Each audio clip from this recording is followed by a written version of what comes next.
medicine. Skeptics may question that mission. After all, modern medicine has generated a long list of impressive achievements, but despite these accomplishments, we both see the need to color outside the lines. As underscored in Chapter 1, medicine is far too complex an activity to be conducted by human minds unaided by computers. So, expanding the boundaries of medicine will require that we embrace advances in computer science, with a special emphasis on artificial intelligence, AI. That includes bringing advances in validated, unbiased machine learning, ML, algorithms to the bedside, which in turn will improve the diagnostic process and give patients even better treatment options. As we've documented in previous publications, every year, about 5% of adult outpatients in the United States experience a diagnostic error. In addition, diagnostic mishaps contribute to about 1 in 10 patient deaths, cause as much as 17% of hospital adverse effects, and affect approximately 12 million adult outpatients, or 1 in 20 Americans every year. About half of these errors may be harmful. AI, ML, and deep learning-enabled algorithms are already addressing these issues.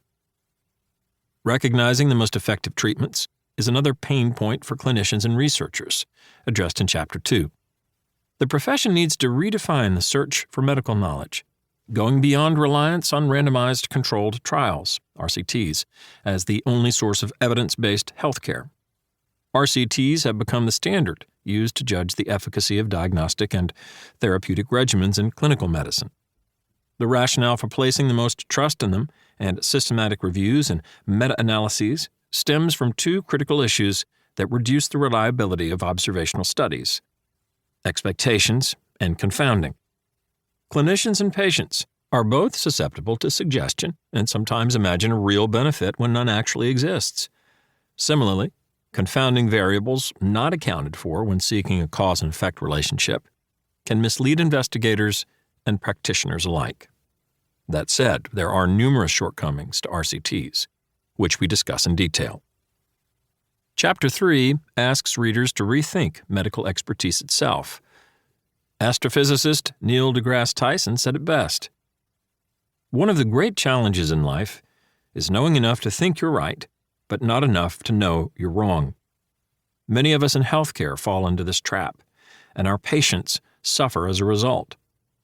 Escaping this mind trap means redefining expertise to include not just physicians, but patients, nurses, citizen scientists, informaticists, independent scholars, and many others. Addressing an uncomfortable issue for many science-educated professionals is the theme of Chapter 4. That is, how clinicians can find a role for spirituality and the humanities in everyday medical practice.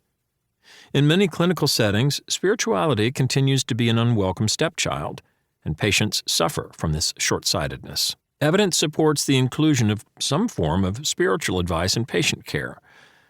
For instance, one meta-analysis that included over 32,000 adults with cancer found that spirituality was linked to overall physical health, a correlation that remained significant even after socioeconomic and clinical variables were factored in. Chapter 5 explores ways to balance lifestyle medicine and pharmacotherapy, highlighting the need for putting more emphasis on preventive care and being more nuanced in our use of drug therapy. We also delve into unconventional therapeutic approaches such as intermittent fasting and anti-inflammatory diets, and at least one prescription that doctors rarely write. The conversation about precision personalized medicine that we began in 2018 with the publication of Realizing the Promise of Precision Medicine continues in Chapter 6. It includes an update on one of the most important research projects in the history of healthcare, the federal government's All of Us research program, originally launched in 2015. Chapter 7 looks at ways to improve patient communication and address misinformation, a topic on every healthcare professional's mind as we go to press.